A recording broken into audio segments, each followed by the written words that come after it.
Amen. Thank you, Lord.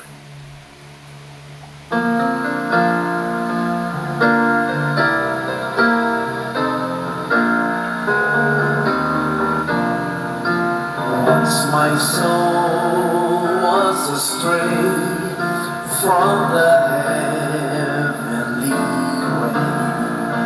I was wretched and vile as could be,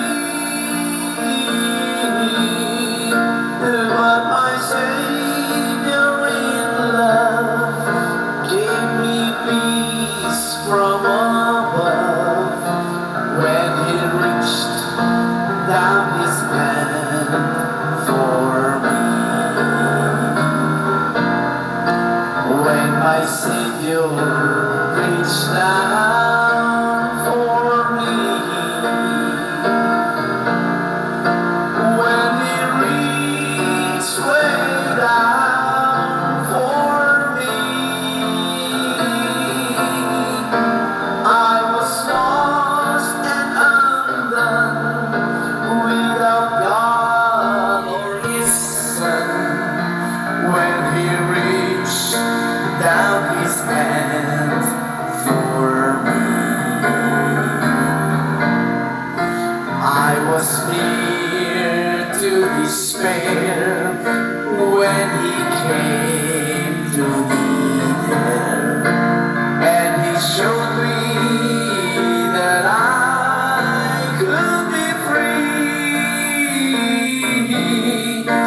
Then He lifted my feet, gave me gladness complete, when He reached down His hand for me.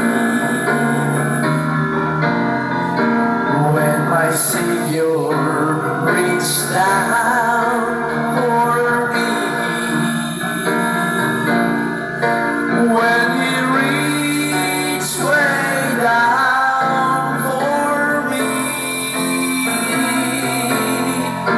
I was lost and undone, without God or His Son.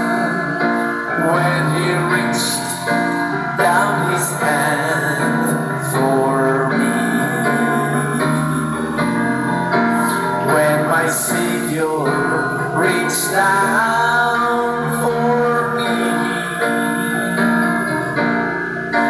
when He reached way down for me, I was lost and undone, without God or His Son. When He reached down His hand for me, I was lost and undone, without God or His Son. When He reached down His hand for me. Yes, thank you. Alright, good morning mga friends, mga kapatid sa Panginoon, sa ating patuloy po na regular study sa segment po na Renewing of the Mind. Today po is Saturdays, dapat po kahapon, pero again, marami po tayong inaasikaso at hindi maiwasang mga galawan. Magandang umaga po kay Ma'am Leonora Magpantay Manzo, thank you for watching. Alright, and other people po, hindi ko nakita yung pangalan na meron pang dalawa. So, again po, how are you sa umagang ito? Yung iba nagse-celebrate ng Valentine's Day daw nila. Okay. The greatest love story is none other than the love of Jesus Christ. Handaan po natin yan. And from there po, mag-emanate yung true love sa ating sarili, sa ating mahal sa buhay, etc. Yan po. So, ang ating topic po ngayon is very exciting. Sa ating pong patuloy na study po, I am enjoying po yung mga katotohanan ng talaga namang hindi po nakikita po ng marami. Alright? Good morning kay Brother Jerem Garcia Bandigan from Negros. Yan. Thank you so much, Brad, for watching. These are the things imagine po, araw-araw po tayo nag-iisip ng salita ng Diyos sa ating GC, sa ating personal study. Kay Pastor Boye, thank you so much for watching po. Imagine po, this is the only time na talagang with the advent po ng internet, ng Facebook, ng Messenger, and Google, imagine, this is the best time that literally magawa mo yung daily meditations sa Word of God at continuous study po by means of cellphone. Napadali po ang panahon ngayon para mag-aral ng salita ng Diyos at makita ang katotohanan. The only thing na dapat mong gawin, mga friends, is umalis ka sa religious system, yung traditional dictation po ng doctrine na ibinibigay na religion, lumabas ka dyan, and start to read the Bible, and start to pray hard so that God will reveal more, open the minds, open the truth sa iyo, and you will see, you will enjoy yung liberty, yung freedom na wala pong makikita sa mga religious groups na ginagawa kay alipin dyan. There is so much blessing po today sa understanding na ibinibigyan ng Diyos sa atin through the Scripture. Ang topic po natin is about kings and priests. Okay, pinakita ko po yung text sa Revelation chapter 1 that all believers are now counted by God as kings and priests. Maiksi lang po ito. Babaybayin lang po natin yung being kings and priests in the context po ng temple. Yan. In my past last week lesson po sa ating Sunday Bible study po, tinatch ko po yan. Now, if you're going to see po yung kings and priests na office po natin, mga friends, ay marirelate nyo po yan. Nagkaroon ng ganyang posisyon po ang mga mananampalataya because of the Lord Jesus Christ. Good morning kay Filipina teacher kay Ruth from the USA. Enjoying yung snow dyan. Diba? The more you can see these things, unti-unti kang makakalaya sa religious system ng mga grupo-grupo because of this temple truth na ating nakita and presently what we are enjoying if we are going to believe and follow the book of God. Now, so in Revelation chapter 1, sinabi po doon, ang mga believers ay tinawag pong kings and priests. Now, what is the relevance? The relevance is in Hebrews chapter 8 verse 1, if you're going there, yung ating Panginoon po, right after ng kanyang sacrifice on the cross and resurrected and ascended to heaven, He occupied the position of kings and priests. Yan po yan. Very basic lang po ito. So that, pinakita po sa kanyang ascension in heaven, and He sat down as the king and priest, as high priest, and sitting on the throne of a king. And therefore, pag nakita nyo sa Ephesians 2:6, lahat po ng sangkap ni Kristo, every believer po was already reckoned. Pag sinabing reckoned, counted, considered that we are already seated with Christ in the heavenlies. When you say seated, you are seated with Christ on the throne, and that provides you the position of a king. And ito po yung best part, mga friend. And also, as Christ ay tinawag na priest, ganoon din naman po tayo. Now, dati po, napakahirap ko pong makomprehend yan kasi ang idea po ng being a king is nagro-rule sa kingdom, merong mga subject, merong mga under the watch mo, di ba? And being a priest, palaging isip mo yung priesthood activity ni Moses doon sa temple, marami sacrifices and everything. But now, mga friends, when I came to realize, and I went back in reading and studying Genesis, wow! I found out, yun pong position ng kings and priests, that was the original position na ibinigay ng Diyos kay Adam at kay Eve. Yan. That's why if you're going to read po yung Genesis chapter 1, minus po yung nakagisna natin na naituro sa atin ng traditional teaching na iba't ibang doctrine ng religion, and staying on the book, we will realize, ang dami pong bagay na magpabago dyan. That if you're going to read po yung original, position binigay ng God kay Adam at Eve while they were in the Garden of Eden, you will understand na yung being kings and priests ay nandun doon sa Genesis 2:15 that talks about yung kanyang commission na ibinigay. Good morning kay Brother Fernando Suarez. Thank you for watching. In Genesis 2:15, sabi, when he was put into the garden in eastward in Eden, ang sabi, binigyan po siya ng dalawang responsibility. Ang sabi is to charge, to take charge, and to dress and to keep it. Dalawa po yun. So, yung dalawang word na ibinigay na instruction kung ano ang gagawin ni Adam at ni Eve doon sa Garden of Eden. Dalawa, ulitin natin. To dress it and to keep it. When you say to dress it, though it was called a garden, ang unang isip natin kasi is mag-cultivate ng lupa, di ba? Pero in that manner po, when you are cultivating something, you are working, you are serving in that place, right? And pag sinabi nyo keep it, you must protect it, guard it, bantayan mo ito, right? So ang trabaho po ng protecting and guarding it is, yan po yung trabaho ng king sa kanyang authority. At yung kanyang sinabing to dress it, yun po yung kanyang work na gagawin doon.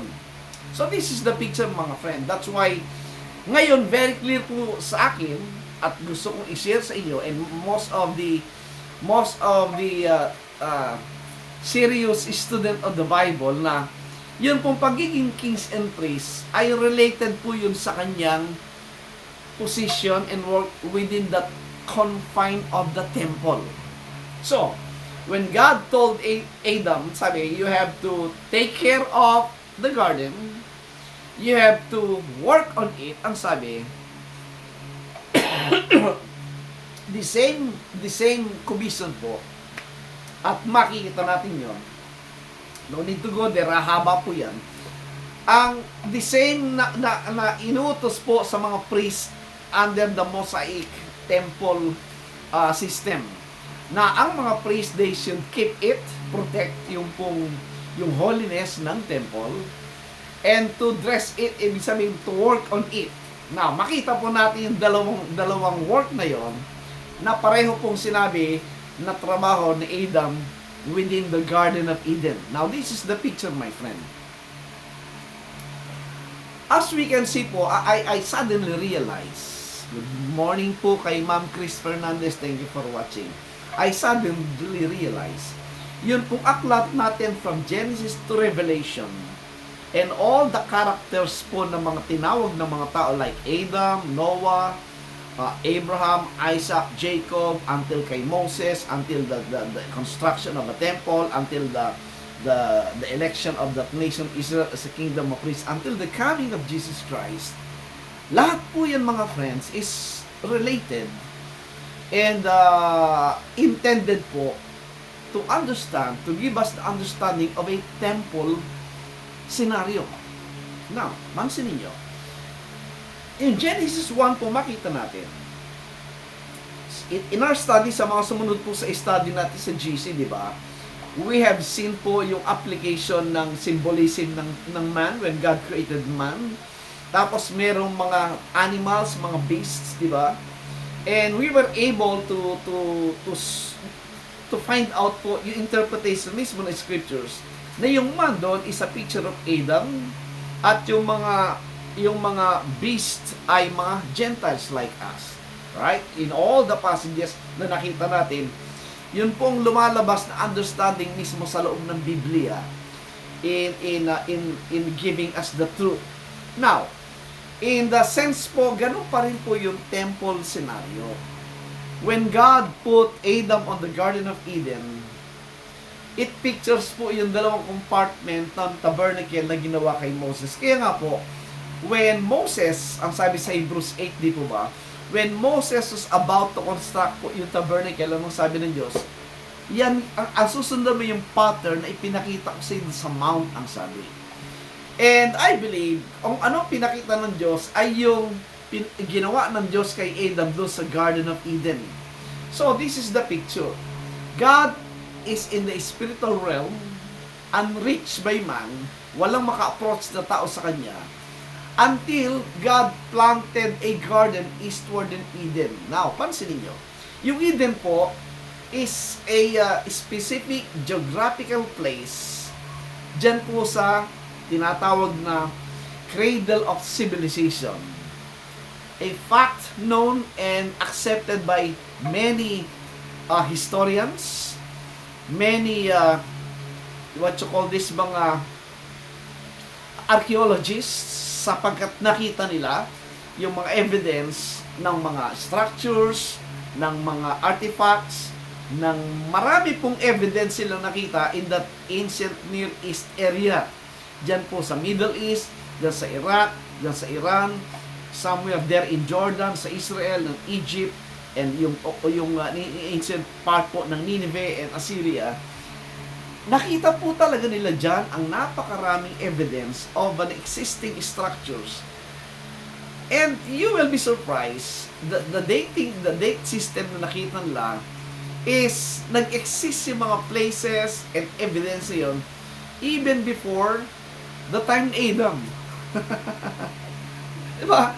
If you will count po kung tama yung dating system na ginawa ng maraming mga scholars, they say kasi nga po ang appreciation po ng edad ng mundo. Gaano na ba katanda yung Earth? Yan, may dalawa pang view. Yung tinatawag na young Earth at saka yung old Earth creation system. Yung young Earth system, ang sabi, ang creation daw ng Earth ay nag-start lang ng 4,000 BC, right? 2000 AD na tayo something, so meron na tayong at least 6,000 going 7,000 years. Yun po yung young Earth creation. At kanila pong in-interpret nga yung Genesis 1 na lahat ng yun ay literal.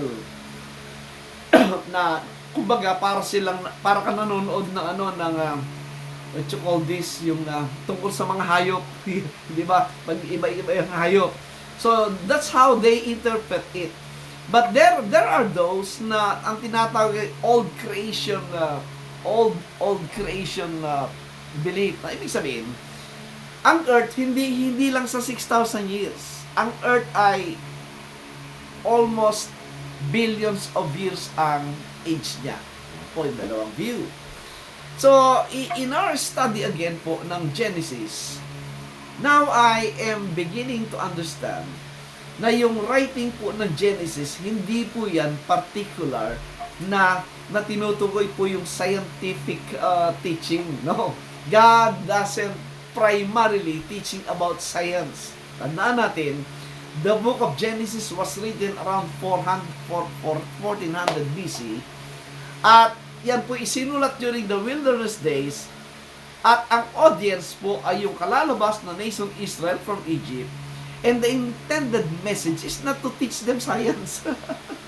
The intended message of Genesis is to give them information, is to give them instruction, and to show them through symbols, through signs, metaphoric words po, in form of prophecy, what is going to happen to them as a nation. Because sila po yung tinawag na covenant nation of God.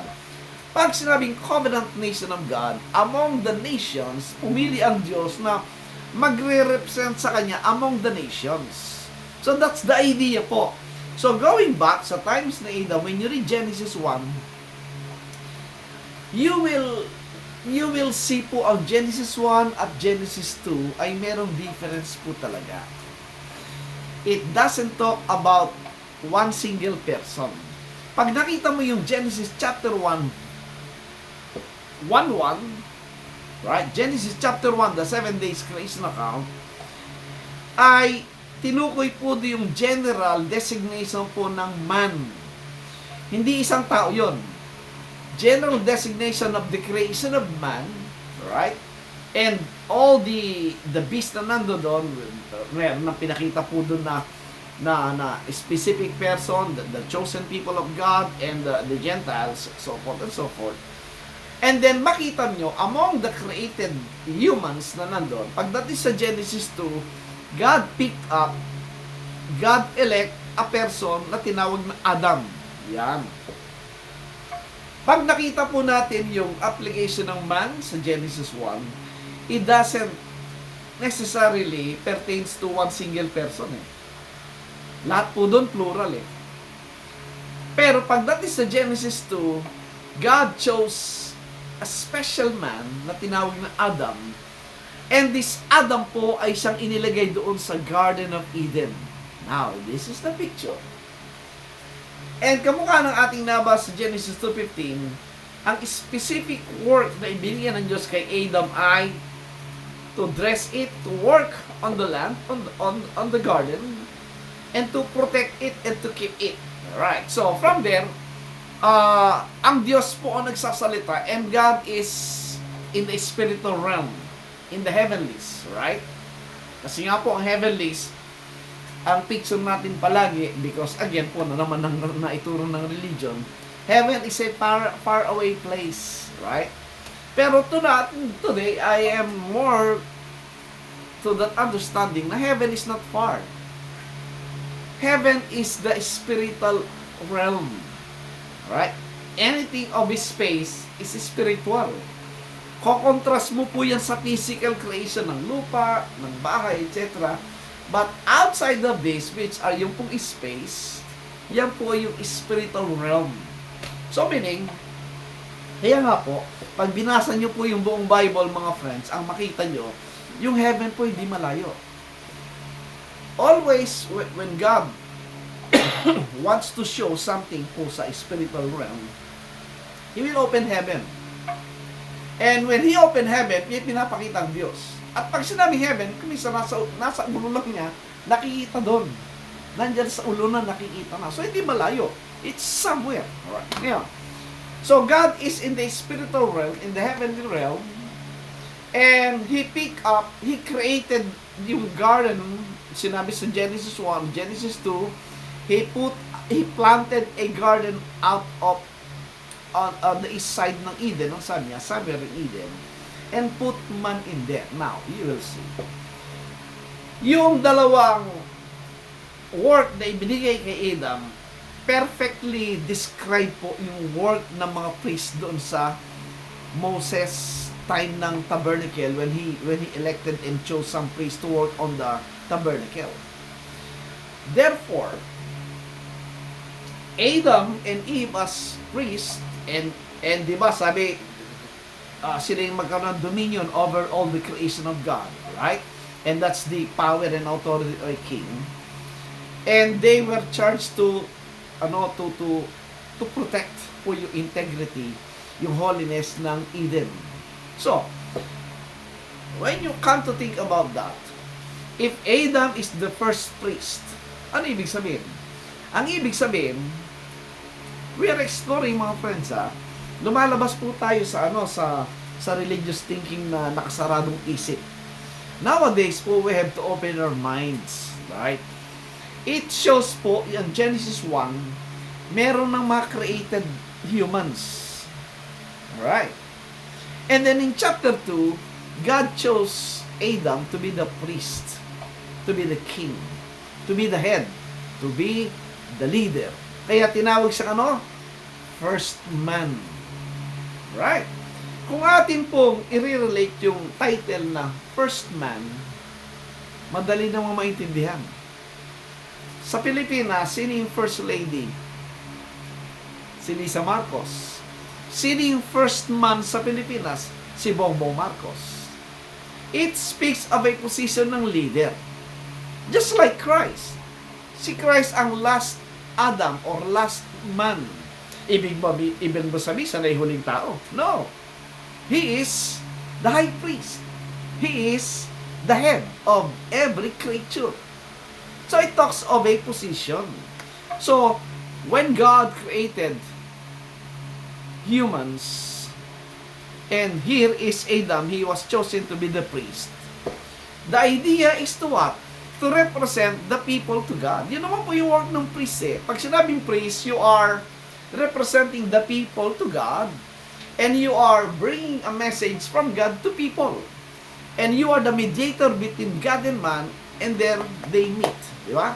Kaya in our study, in-incorporate natin yung heaven and earth do sa temple of God because in the biblical sense and in the ancient Near East understanding, pag sinabing heaven and earth, that's a place where God and humans meet. Yan.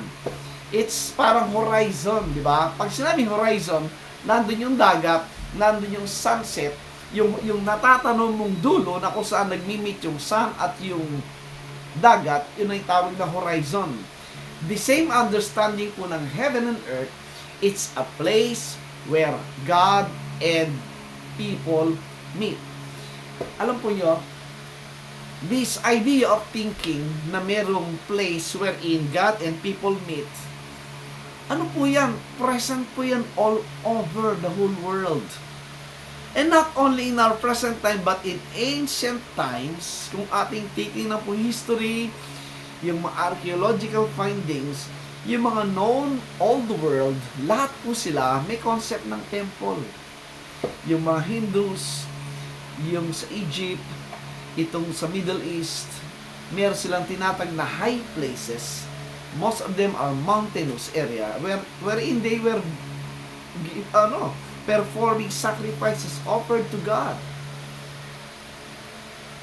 Bagamat magkakaiba po ang kanilang sinasabing sinasamba, but the concept po sa ating study is there. There is a particular place wherein people will meet and worship and serve the God they knew. So, ano ibig sabihin? Yung thinking po ng temple ay nakatatak po sa isip ng lahat ng tao. Regardless of nationality and regardless of time. Di ba napapansin? Ang mga religious crowd ngayon, they are investing more saan? Sa building. Di ba? Ano mang religion makita mo, they're amassing great wealth of money and di ba? Nag-iipon ng maraming pera, nag-iipon ng maraming tao to confine them to a specific place to show that they are a group that is worshiping the God whom they know. At prevalent po yan sa buong mundo, as I was saying, not only in our present time but in the ancient times. Ano ibig sabihin? In the mind of every man, naka-embedded sa mind natin that God is communicating with the humans in a temple set up. So, that's the first picture of a temple when God appointed Adam, the first man, to be the priest, right? And he was put into the Garden of Eden together with Eve. And they were supposed to be, di ba, they were given the instruction to have dominion. At si Eve ay maging helpmate, katulong niya, kasama niya, kapartner ni Adam sa pag-work po ng doon sa garden, which is the picture of the holy place, di ba? So the picture, God is in the spiritual realm and He elect a special person called Adam and Eve. Kung saan galing si Eve kay Adam, kaya tinawag silang better half. Ang wording nga ng Hebrew sa pagka-create kay Eve ay they were literally hinati po, cut up, hinati. Kaya ang tawag sa mga asawa, di ba, may better half. So, but the problem is what? They were enticed. They were tempted by that serpent. And again, that serpent is an understanding today na we're not really sure. Pero yung description po ng Eden that there are trees, there are beasts in the field sa ating na-study sa Genesis creation account, the beast represents Gentile people, right? So, this is just a guess. Yung serpent is a certain man na nag-entice. So, dalawang muna po tayo. So, when Adam po and Eve failed, they failed to what? To progress doon sa inutos ng Diyos to dress it and to keep the garden. What happened? They were tempted to take of the knowledge of good and evil. The number one temptation na ibinigay sa kanila is what? To make one wise. Yan. In our previous study, nakita natin, when Adam and Eve chose to be wise, ano nangyari? They rejected already the existing wisdom na nando sa Garden of Eden, and that's the wisdom of God.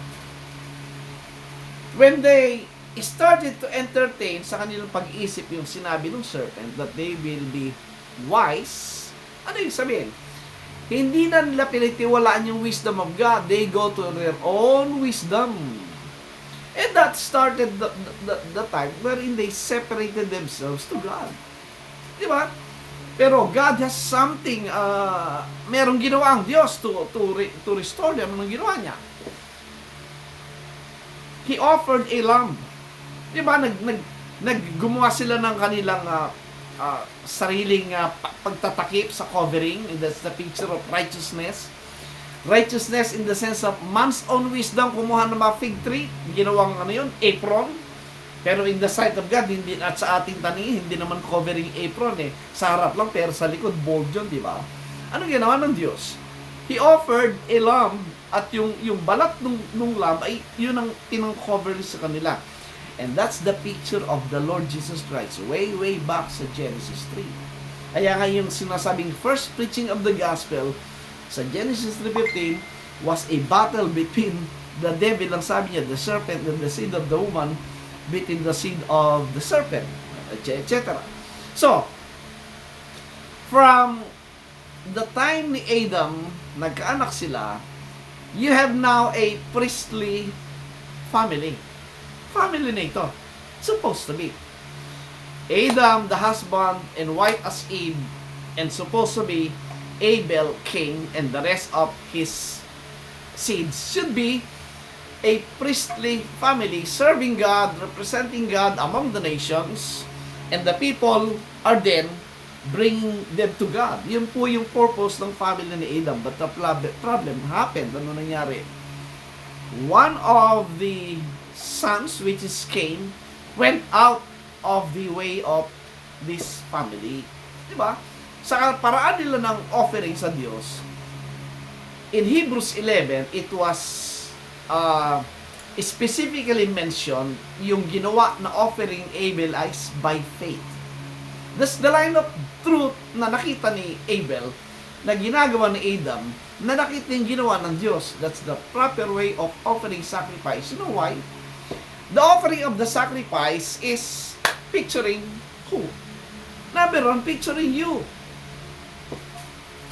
Na instead of si Adam ang patayin, parang tupa, nagkaroon po ng substitution. Yung pinatay na hayop ay substitution ni Adam in the sight of God. Just like Jesus Christ. Ang substitution natin, ang representation ng ating sin with the penalties that's under sin, sino? Jesus Christ, the Lamb of God, na supposed to be tayong ipako doon at parusahan, pero hindi. Siya yun. Pero in effect, tayo yung pinako, tayo yung pinatay, tayong inilibing. Our old man, this flesh. But the resurrected man is of the new creature, yung resurrected Christ. And again, that is our substitution and sacrifice. So, the family, the priestly family of Adam, Eve, Abel, and Cain was there. But one day, si Cain, he chose his own way. Not the ways of God, not of faith. What happened? Good morning kay Brother Lico. Michael, thank you so much for watching. What happened? When they offered both the sacrifices, what happened? Kanino ang tinanggap ng Diyos? Yung kay Abel lang. Kaya nga hindi tama po yung sabi ng marami na, sincere naman kami. We are sincere in serving God. Right? Ang dami pong ganyan. Pero ang sabi ni Paul, they have the zeal of God but not according to knowledge. Just like yung comparison ng kay Abel at Cain, una, sincere ba yung pag-offer nila? Yes. In fact, pag tinignan mo yung effort at yung sacrifice, mas higit yung ginawa ni Cain. Why? Si Abel, pabanjing-banjing lang yun eh. Nagbabantay lang ng tupa, nung nanganak tupa, yung batang tupa, yung kanyang inalay, may pinagpagurang pa siya doon. Wala, lumaki lang, dumami yung tupa. How about si Cain? Ay nako, talagang binubuka lang lupa sa init ng araw, inaalaga ng halaman, at nung inani, hinuhukay at inoper sa Diyos. Sino mas pagod at nagsakripisyo sa dalawa? Si Cain. But wait, kanino yung tinanggap? Kay Abel. Yung kay Cain, rejected. Ang sabi Diyos ng Diyos, kasalanan pa yun. Imagine, ang daming tao po ngayon, yan may naglalakad sa labas kanina, mga sexy. Ayoko harating kasi masisira oras natin. Sabi ko sa kanila, kawawa kayo at kawawa rin nakakausap nyo. Kasi, bulag na kayo, nagpapagod kayo sa init ng araw, pero hindi nyo alam kung anong katotohanan. Tuturo kayo ng kingdom, ang tanong ko, nasa kingdom na ba kayo? Wala pa raw. Tinatanong ko yung gospel of Christ, hindi maituro ko ng gospel of Christ. Sabi ko, nakakawa po kayo. Sincere kayo, pero you are sincerely wrong. Good morning kay Brother Joshua. Thank you for watching. Marami pong ganyan mga friends. That's why, kamukha ng sinasabi ko, hindi porke sinasabing naglingkod ka sa Diyos, okay na. No. You have to do the right thing in the sight of God. And the only thing we can do is search the scriptures. Saliksikin ng kasulatan at hanapin ano ba yung kalooban ng Diyos, especially in our present time. So, to make the long story short, ano nangyari? They neglect po yung protection do sa, yung keeping it, yung isa na wala, si Adam nagka-problema rin. So what happened? Nung nawala si Cain, anong nara? Lumabas sa Eden, lumayo siya do sa Eden, nagpunta sa land of Nod.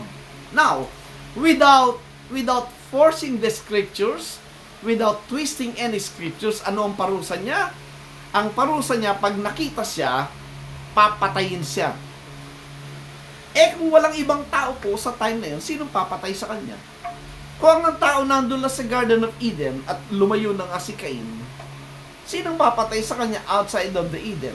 Kung wala ibang tao. At hindi lang yun. Nag-asawa pa siya doon. At hindi lang yun. Nagtayo pa ng city. Diba? Ang other interpretation, kamukha ko rin po noon na limited ang kaalaman at hindi mo nga ini-study yan. Anong nangyayari? Pinipilit mo na yung napangasawa ni Cain na isa sa anak ni Adam na hindi pinangalanan. Right? Yun ang thinking. Para lang ma-accommodate mo na sila lang ang tao. At nagkaanak kaya dumami sila. Pero again, hindi sinasagot yung tanong, sinong papatay sa kanya? Paglabas na sa Eden, wala ibang tao. Now, here comes po, ngayon makita natin, in our days and time, may mga discoveries na mga tinatag na caveman, na ang date nila is around 1,200 years, etc.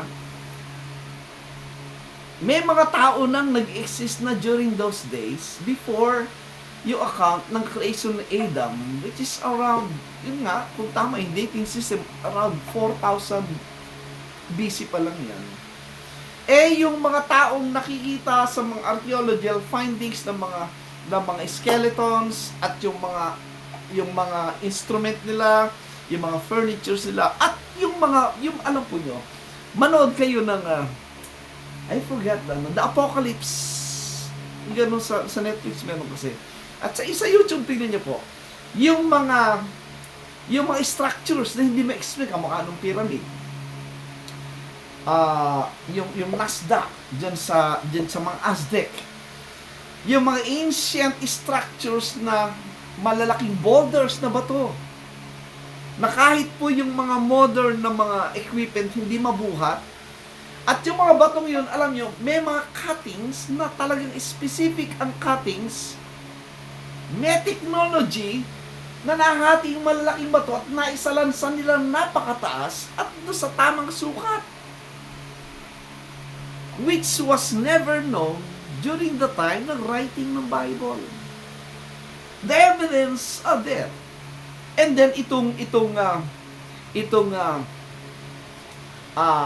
Epic of Gilgamesh, in the Epic of Gilgamesh, merong account po nung kamukha no account ni Noah. Right? In other writings, nakita nila sa isang kuweba dito sa Indonesia Indonesia, may kuweba dyan. Yung kanilang mga writings kasi that time mga drawing lang nasa mga pader ng kuweba. May nakitang mga, it's like a story doon na may flood din sila. Ano ibig sabihin? The flood account po is not confined sa time ni Noah. But even before Noah, meron ng account ng flood. Kaya lang, hindi siya planetary-wide, but local, geographical place lang.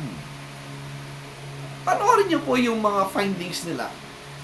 And you can never deny those structures na lumalabas po na napakarami ngayon na hindi nga ma-explain kung paano ginawa, hindi ma-explain kung paano binuhat at napagsalansalansan.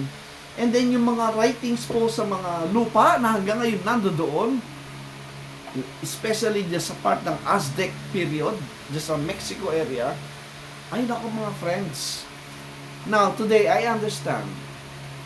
You will not deny yung mga nadidiscover nila ngayon at yung nasa Bible. Kaya iba, because nga nung wrong understanding ng Bible na ang tao na create lang during the days of Adam, ang tao ay during the time ng 4,000 BC lang, outside of that, wala na ibang tao, marerefute po tayo ng mga archaeological findings. Kasi may lumalabas na mga existing civilization dating thousands of years ago. Dito lang po sa Cagayan, merong kuweba niya sa Callao yata.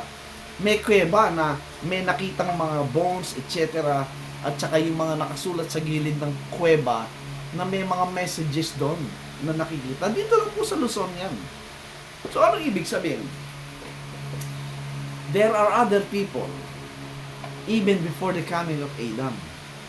But Adam was chosen by God to represent as the king priest, na tinawag na first man because he was given the title of being the head of the human race as the leader. But they failed, di ba? And then after that, who's next? From Adam, history shows dumating sa time ni Noah. Sa Babylon, in the days ni Noah, you have nawala yung line ni Cain. He parted ways. He separated himself from the land, from the time ng Eden. At yung line ng priestly family na ipasa kay Seth. Yan po yan. Pagdating kay Seth, supposed to be this race po, sila yung priestly family. Pero what happened? They were corrupted by mingling with other people. Ang sabi ng Bible, the holy seed mingled with the other race.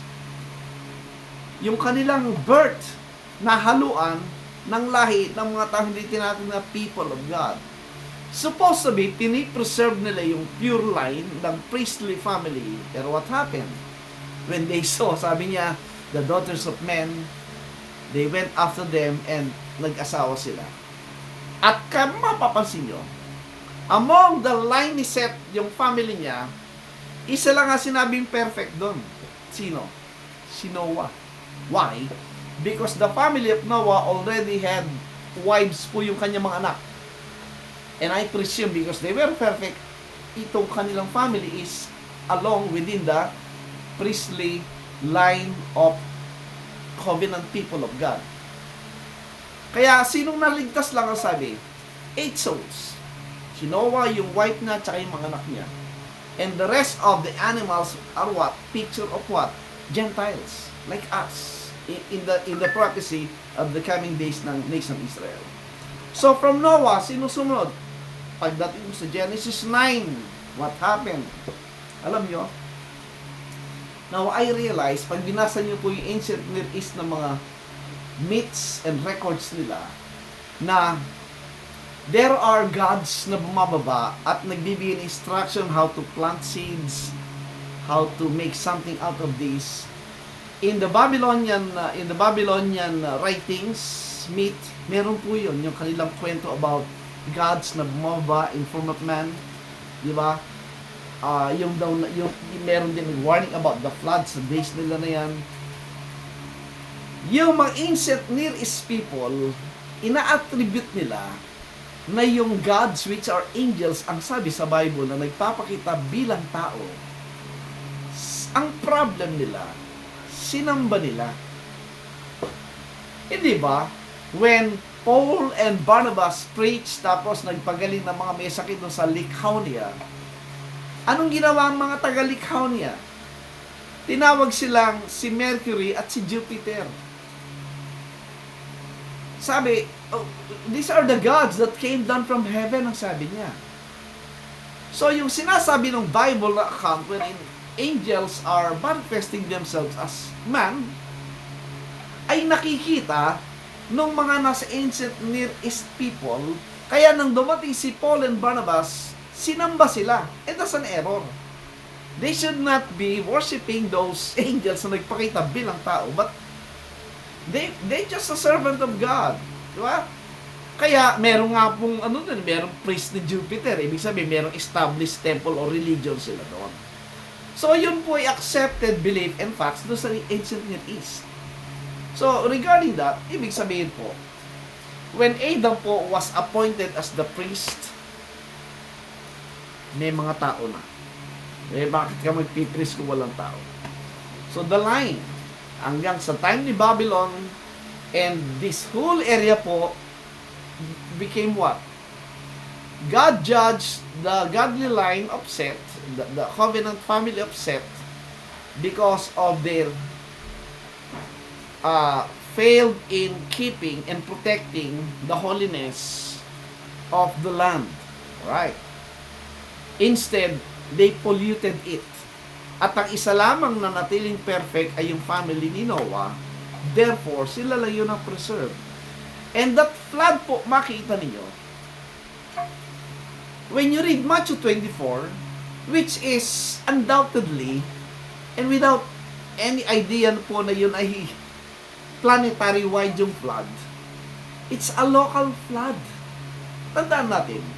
Good morning kay Nick Labitan, kay Brother Jun Puno, sa inyong dalawa. Maraming salamat po.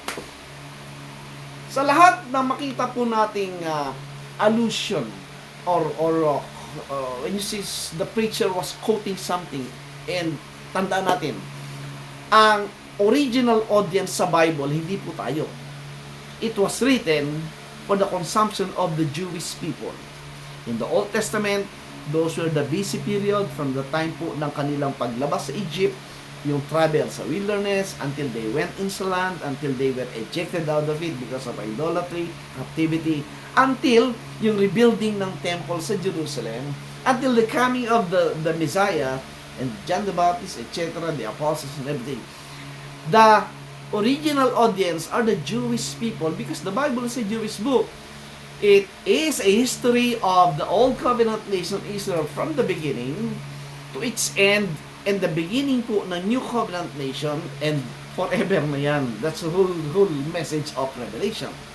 So, pagdating po kay Abraham, God called Abraham, again, he represented as a priest of God.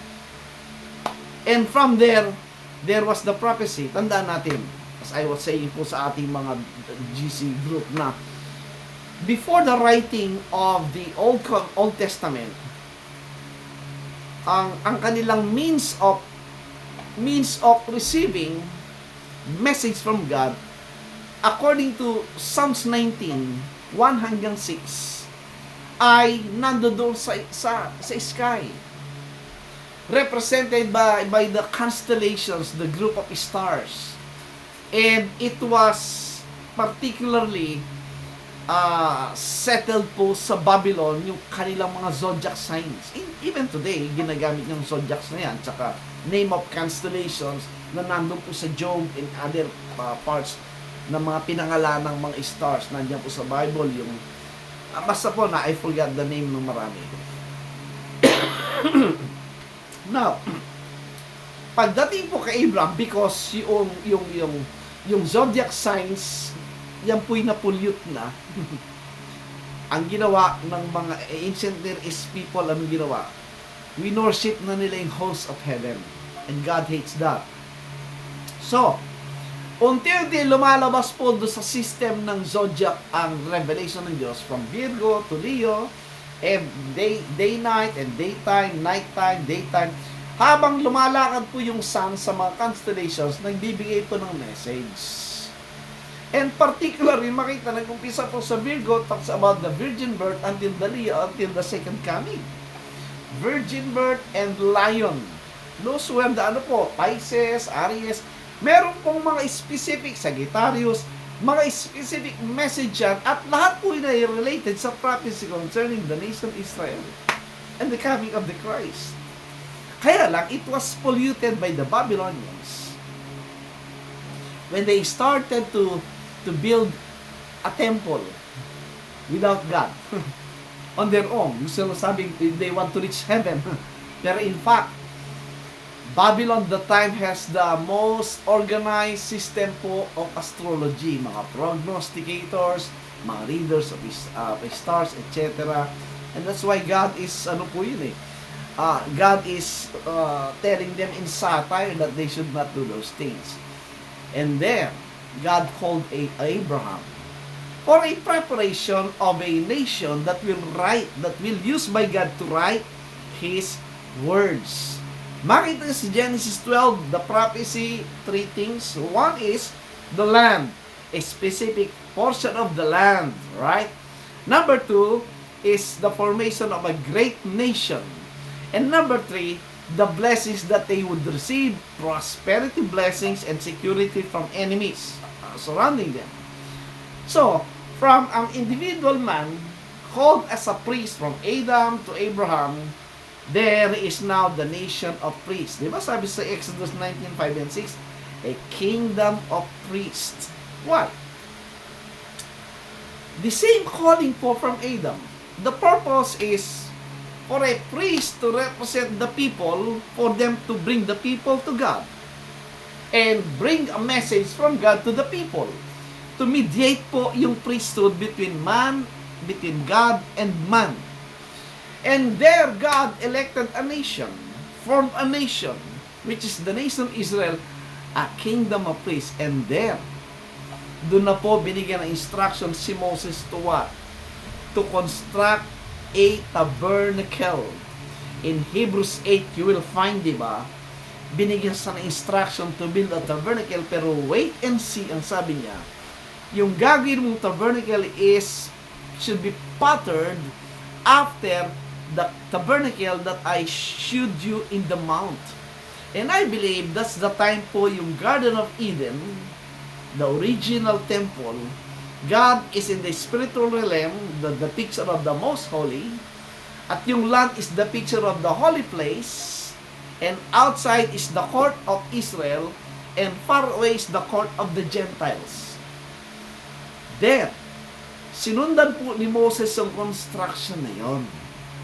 And now, we have a picture, we have now a clear picture of the temple system or structure. The most holy represents the spiritual realm, which is the throne of God. And nobody can enter that.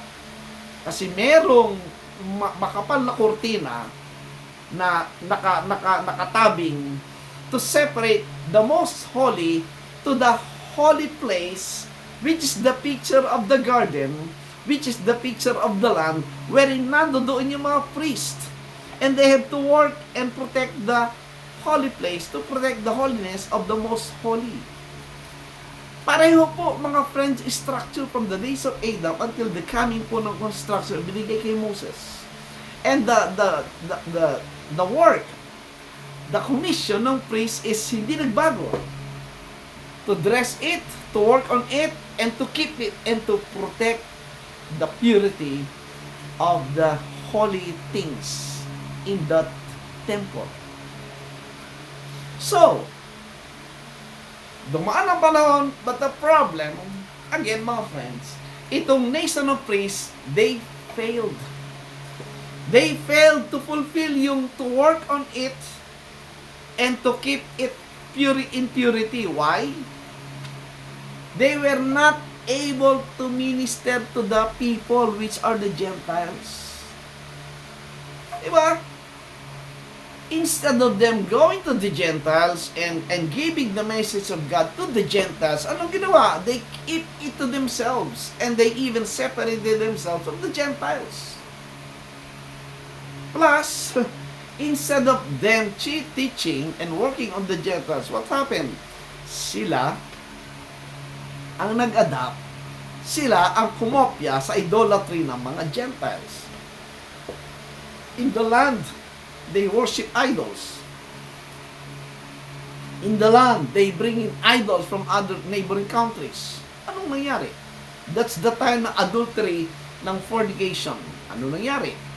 Yung first 10 tribes, they were rejected, pinalayas. Sumunod yung Jerusalem, 586 89, pinalayas. Because they did not fulfill yung work na ibinigay sa kanila as a priest and a king. They failed. Until the coming of who? The Lord Jesus Christ. Who is the what? The perfect priest. According to Hebrews 7, Hebrews 8, Hebrews 9, and perform the ultimate reality of the heavenly temple with all its sacrifices, with all its offering contained into one body, which is the Lord Jesus Christ, the Lamb of God. So when the proper sacrifice po was provided, what happened? He now became the what? The perfect high priest. When He ascended on the heavens, ang sabi, siya na yung king and priest. Now, my friends, ang sabi sa Ephesians 2:6, if you are in Christ, you are already seated in the heavenlies. And ang sabi ng Revelation 1, if you are seated in the heavenlies with Christ, you are a king and a priest. Now, going back, and this is exciting. Today, the ultimate reality regarding the temple is that the temple is not anymore a physical building.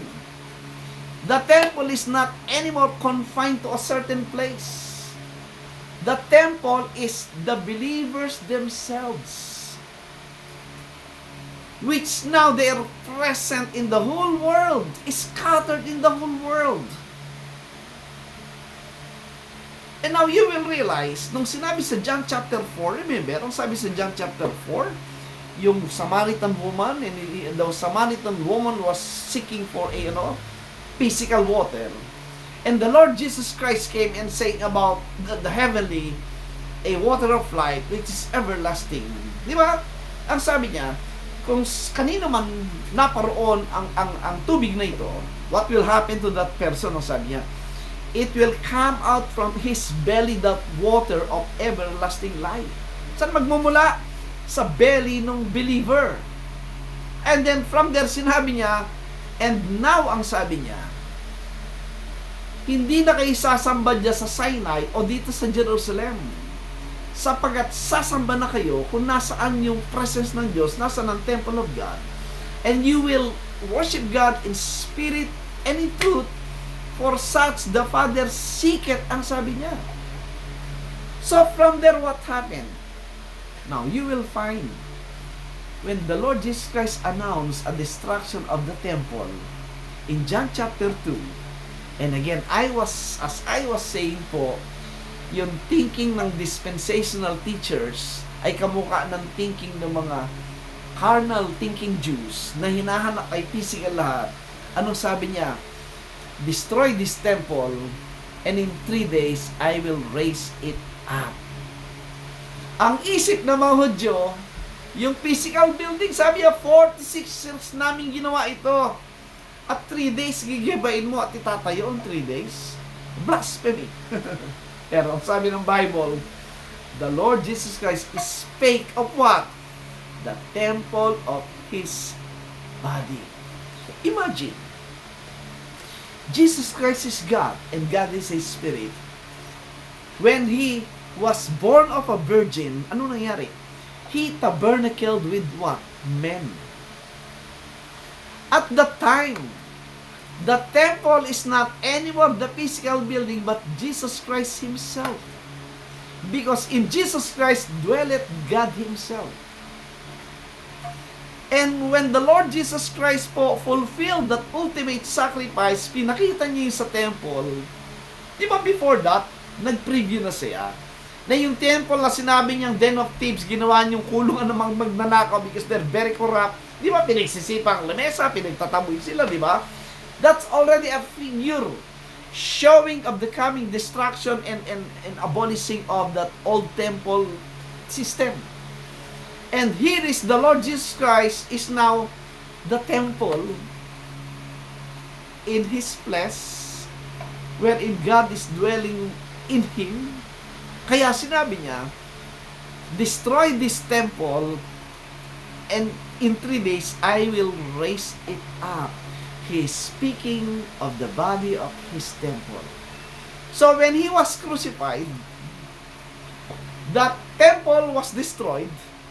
It was crucified, ito'y pinatay, at ito'y inilibing. On the 3rd day, wow! The heavenly temple was raised up. It's not anymore the physical things, but the heavenly temple, which is now what? The Spirit of God is now dwelling not in the buildings. Di ba? Yung mga religious people, ang thinking nila nasa physical pa rin.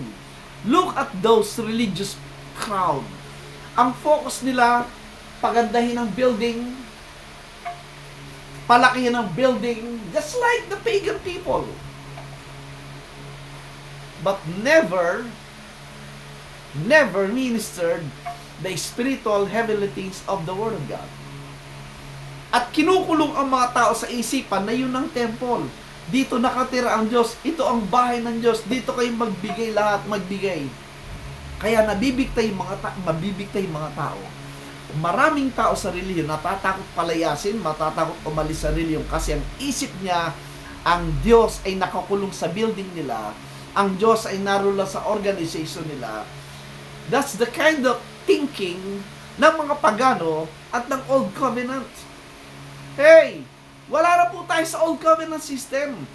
Ang sabi ng Panginoon, di ba? God dwelleth not in temples made with hands. And it was announced in John chapter 4, it's not anymore a physical thing. Kaya ang sabi ng 1 Corinthians 3:16 and 1 Corinthians 6, ye are the temple of God. The believers are now the temple of God because God is now indwelling with us. We have the high priest. Who is the high priest? The Lord Jesus Christ dwelling in us. Question. Who is the priest? Priest like Adam, going back to sa original. Tayo. Ano ang trabaho natin? To dress it, to work on it, and to keep it, to protect it. How will you work on it? Yung Revelation 22, you will see, yung talking about the temple, hindi po literal na building yun. In Revelation 22, there was the tree of life for the healing of the nations, and the waters is coming out of the temple. Is that a literal building? No. Ang sabi sa Revelation 21, there is no temple therein. Walang physical building doon. And the temple of it is who? The Lord, the God Almighty, and the Lamb. When you read John chapter 14, sino ang tinitirahan ng Diyos sa 23? Those who love His words, those who receive His words, ang sabi ng Panginoon, I and my Father will abode with Him. Titira kami sa Kanya, ang sabi niya. So there it goes. If the Father and the Lamb is dwelling on that person who believe God, hindi ba yun na yung temple niya? And that is the exact position, the exact reality of everyone who is in Christ. We are the temple of God, and we as an individual are already kings and priests.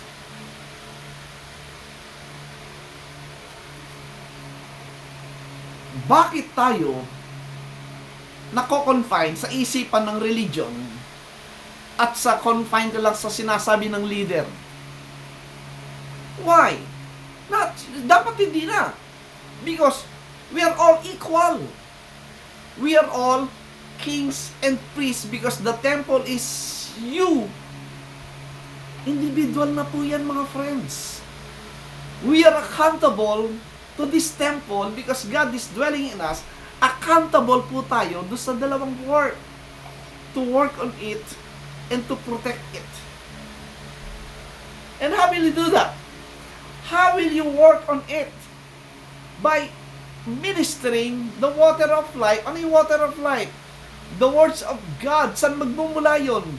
Sa'yo. When you speak, when you testify, lumalabas yung water of life. To whosoever will thirst and receive the water of life, there you are ministering to them the what? The water of life coming from God which is in you. How will you keep it? How will you protect it? Study the scriptures. Read the Bible. Prayerfully study it and ask God for revelation, for communication, to strengthen, ang sabi ng Ephesians 3 to what? To strengthen the inward man. That is why, in every occasion na nagmi-meet yung kings and priests sa mga assembly, the first and foremost reason is what? To edify in teaching and encouragement. Kailangan po natin yan in prayers. To strengthen one another, encourage one another, every kings and priests to continue the work. You know what I find, mga friends? Ano man ang mangyari sa physical life mo, habang nabubuhay ka sa katawan na ito, you're still the temple of God. And you can minister pa rin kahit nasaan ka, kahit anong nangyayari sa buhay mo, whatever is happening in your life, if you're still alive in the flesh, you are the temple of God, and you can minister, you can keep it, you can work on it, nasang antas ka man ng buhay, hindi nawawala sa iyo, mga friends. I hope you're getting this. When I learned this, I only realized ito mga siguro mga 3 weeks, 4 weeks ago. And I find it very inspiring at talagang exciting. Yes, marami po tayong dinadaanan sa mundo. Meron tayo lahat iniisip. Tama. Pero, it doesn't stop yung work mo at yung kalagayan mo that you are the temple of God and you are a king and you are a priest. That you have to function as well. Tama po? Yes. Pag naintindihan po natin yan, let's pray for one another na ma-receive natin in full ang katotohanan ito, going back sa scriptures, going back sa mga findings ngayon. Wow, you cannot ask for more. You have everything that you need. Tama? Nothing can stop you. Ano man ang mangyayari sa'yo, just like Paul was saying, I learned to be abound, I learned to be abased, I was instructed both to be full and to be hungry. In whatsoever state I am, there I learned to be what? Content. Sa kanya, pantay lang ang mundo. Because He is committed to perform yung office as a priest and a king in this temple of God. Walang iba accountable dyan. Tayo po individually. We are not confined to a certain group, no. Nagmi-meet tayo for the purpose of strengthening the priest, strengthening the king, to perform the work on this holy place. O saan nasan ka? Because yung most holy, nasa loob natin. The throne of God is inside of us. You get it? Pag binasa yung Revelation 21, 22, tayo yun. Individual temple po yun. I hope you're getting this, mga friends. So thank you so much. It's already 10:35. Ay, naku, blessing po ito, mga kapatid. Next week po, nandyan na tayo sa Batangas. Last Sunday na pala next week. Tinignan ko sa calendar, ang bilis po ng panahon. I love you so much po, mga friends, sa mga kasama natin dyan sa Batangas, sa mga nandito sa Balaca area, yung mga kasama natin nag-aaral sa salita ng Diyos online. I love you, people. God bless you so much in receiving these things. Malayo na po yung inabot natin, mga friends. Wala na tayo sa utak ng mga nasa impyerno, nasa magunaw ng mundo, antikristo. Wala na po tayo doon. Nandito na tayo sa temple of God, and we are kings and priests, and we have to enjoy it. We have to be excited about it. Kahit nasaan ka, nandun ng Diyos, nandun ng temple of God, wherever you are, you can minister to them as a king and a priest. Wow! Di ba? Napakasarap po yun, mga friends. So, thank you so much po. Let's close sa prayer. Ama, maraming salamat sa kabutihan for this wonderful revelation and things that you are ministering to us. Kayo po magpala sa aming lahat at matuloy na maging malakas po kami at maging excited po sa mga bagay nito. Ito po ay hinihiling sa pangalan ng Panginoon Jesus. Amen po. Thank you so much po for watching. Blessings to all of us po.